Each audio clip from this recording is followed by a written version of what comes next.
আসসালামু আলাইকুম, welcome to my YouTube channel. আজকে আমি আপনাদেরকে খুবই সুন্দর একটা গলার ডিজাইন তৈরি করে দেখাবো। গলার ডিজাইনটি তৈরি করার জন্য এখানে আমি পেস্টিং বকরুম নিয়ে নিয়েছি। বকরুমটাকে প্রথমে 2 ভাঁজ করে নিয়েছি। তারপরে এখানে আমি পুট গলা নিয়ে নিচ্ছি 3 ইঞ্চি, আর 1 ইঞ্চি বেশি এখানে একটা দাগ দিয়ে দিচ্ছি। 4 ইঞ্চিতে দাগ দিয়ে দিলাম। তারপরে গলার লম্বা হবে 7 ইঞ্চি, আর আমি মোট এখানে গলার লম্বা নিয়ে নিচ্ছি 13 ইঞ্চি। 13 ইঞ্চিতে একটা দাগ দিলাম, 7 ইঞ্চিতেও 3 ইঞ্চির একটা মার্ক করে এভাবে করে দাগ দিয়ে নিলাম। এখন এই যে 13 ইঞ্চিতে যে দাগটা দিয়েছিলাম সেখানে আমি 1 ইঞ্চিতে এভাবে করে একটা দাগ দিলাম।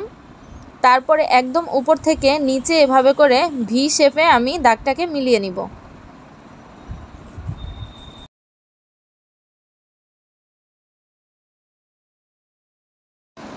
দাগটাকে এভাবে করে মিলিয়ে নেওয়ার পরে বাইরের সাইডে 1 ইঞ্চি বেশি এভাবে আরেকটা দাগ দিয়ে দিচ্ছি। তারপরে উপরের দিকে আমি এভাবে করে একটা দাগ দিলাম। তারপরে প্রথমে আমি বাইরের দিকটা কেটে নিচ্ছি, তারপরে ভেতরের দাগটাও কেটে নিব।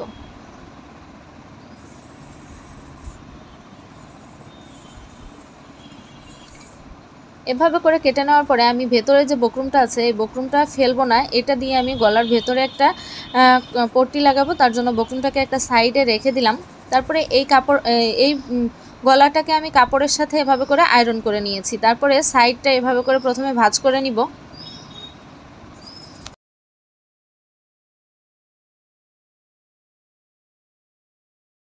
সাইডটা ভাঁজ করে সেলাই করে নিয়েছি। এখন আমি জামার কাপড়টা নিয়ে নিচ্ছি। আমি আগে থেকে একটা কামিজ কেটে রেখেছিলাম, কামিজটাকে এভাবে করে মেলে নিলাম। সোজা সাইডে আমি গলার কাপড়টাকে এভাবে করে রাখবো, রেখে মাঝ বরাবর একটা সেলাই করে নিব। গলার কাপড়টাকে ভালো করে রেখে একদম মাঝ বরাবর একটা সেলাই করে নিয়েছি। তারপরে বকরুমের সাইড দিয়ে সেলাই করে নিব। ভিডিওটা যদি আপনাদের কাছে ভালো লেগে থাকে তাহলে লাইক করবেন, কমেন্ট করে জানাবেন কেমন লাগলো, এবং আমার চ্যানেলটি সাবস্ক্রাইব করে পাশের বেল আইকনটি অল ক্লিক করে রাখবেন, যাতে আমি কোনো নতুন ভিডিও ছাড়ার সাথে সাথে নোটিফিকেশনটি আপনাদের কাছে পৌঁছে যায়। যারা অলরেডি আমার চ্যানেলটা সাবস্ক্রাইব করেছেন তাদেরকে জানাই অসংখ্য ধন্যবাদ। এভাবে করে সেলাই করে নেওয়ার পরে এখন ভেতরে যে এক্সট্রা কাপড়টা আছে সেই কাপড়টা কেটে নিচ্ছি। 2 সুতা পরিমাণ কাপড় রেখে তারপরে ভেতরের কাপড়টাকে কেটে নিতে হবে। কাপড়টা কেটে নেওয়ার পরে 2 সাইডে এভাবে করে একটু কেটে নিলাম। তারপরে গলার কাপড়টাকে উল্টিয়ে নিব।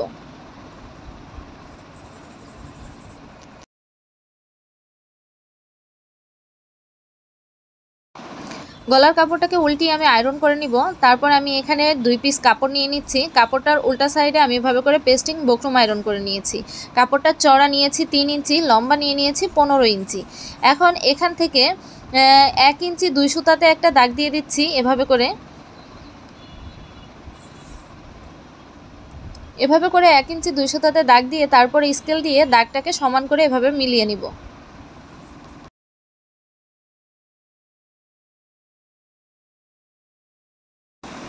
দুইটা কাপড়ে একইভাবে আমি এভাবে করে মিলিয়ে নিচ্ছি। ভাঁজের সাইড থেকে কিন্তু দাগটা দিতে হবে।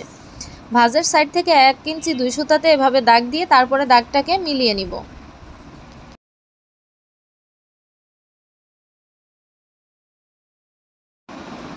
এভাবে করে দাগটা 2টা পার্টেই দেওয়ার পরে আমি এখানে একটা লেস নিয়ে নিচ্ছি। লেসটাকে দাগের উপরে এভাবে করে রেখে তারপরে সেলাই করে নিব। লেসটা কিন্তু আমি দাগের উপরে রেখে সেলাই করে নিচ্ছি। ভিডিও সম্পর্কিত আপনাদের যদি কোনো রকম কোনো প্রশ্ন থেকে থাকে তাহলে আমাকে কমেন্ট করে জানাবেন, আমি আপনাদের সকল প্রশ্নের উত্তর দেওয়ার চেষ্টা করব। এভাবে করে লেসটা সেলাই করে নিলাম।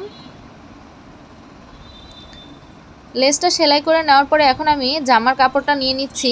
নিয়ে এই যে কাপড়টা লেসের সাথে সেলাই করলাম সেই কাপড়টাকে ভেতরের দিকে জামার সাথে এভাবে করে রেখে সেলাই করে নিব।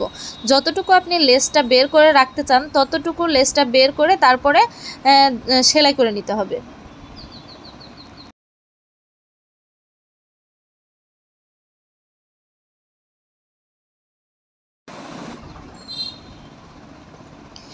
এভাবে করে একটা পার্ট সেলাই করে নেওয়ার পরে আমি সেলাইটা কেটে নিচ্ছি। তারপরে আরও একটা পার্ট এভাবে ভেতরের দিকে দিয়ে তারপরে সেলাই করে নিব। এই তো আমি আরেকটা পার্ট এভাবে করে রেখে তারপরে সেলাই করে নিচ্ছি। আপনারা সুবিধার্থে কিন্তু এখানে পিন লাগিয়ে নিতে পারেন। উপর থেকে সমান করে ধরে নিচের দিকে কাপড়টা রেখে তারপরে কিন্তু সেলাই করে তারপরে নিচের দিক থেকে সেলাই করতে হবে। এই তো আমি কাপড়টা সেলাই করে নিয়েছি। এখন আমি এখানে গলার মাপটা নিয়ে নিচ্ছি। উপর দিক থেকে আমার গলাটা লম্বা হবে 7 ইঞ্চি। আমি এখানে 7 ইঞ্চিতে একটা দাগ দিয়ে দিব। এখানে আমি গলার লম্বা 7 ইঞ্চি নিয়ে নিচ্ছি। তারপরে দুইটা পার্টেই একইভাবে এভাবে করে ধরে দাগটা মিলিয়ে নিব, যাতে কোনোটাতে ছোট বড় না হয়। তার জন্য দুইটা পার্টে আমি এভাবে করে 7 ইঞ্চিতে দাগটা দিয়ে দিলাম। এখন এখানে আমি একটা কাপড় লাগাবো। তার জন্য এই যে আমি যে কাপড়টা নিয়েছি এক্সট্রা কাপড়, এতে আমি পেস্টিং বক্রম আয়রন করে নিয়েছি। গলাটা কাটার সময় ভেতর থেকে যে পেস্টিং বক্রমটা বের হয়েছিল সেই বক্রমটাই কিন্তু আমি কাপড়ের সাথে আয়রন করে নিয়েছি। দুইটা পার্ট কাপড় নিয়েছি। তারপরে এই যে গলার লম্বার মাপটা দিয়েছি সেখানে আমি এই ভেতরের কাপড়টাকে এভাবে করে সুন্দর করে রেখে তারপরে পিন দিয়ে আটকে নিয়ে সেলাই করে নিচ্ছি।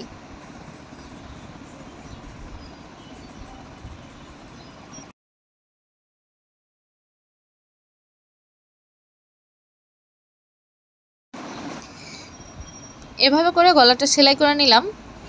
সেলাই করে নেওয়ার পর আপনারা চাইলে ভেতরে কিন্তু বাটন লাগিয়ে নিতে পারেন, বোতাম লাগিয়ে নিতে পারেন। এই তো আমি গলাটা কমপ্লিট করে নিয়েছি। ডিজাইনটা আপনাদের কাছে কেমন লেগেছে আমাকে কমেন্ট করে জানাতে ভুলবেন না। আজকের মতো বিদায় নিচ্ছি। আপনারা সবাই ভালো থাকবেন, সুস্থ থাকবেন। আবার আসবো নতুন কোনো ভিডিওতে নতুন কোনো ডিজাইন নিয়ে। আসসালামু আলাইকুম, আল্লাহ হাফেজ।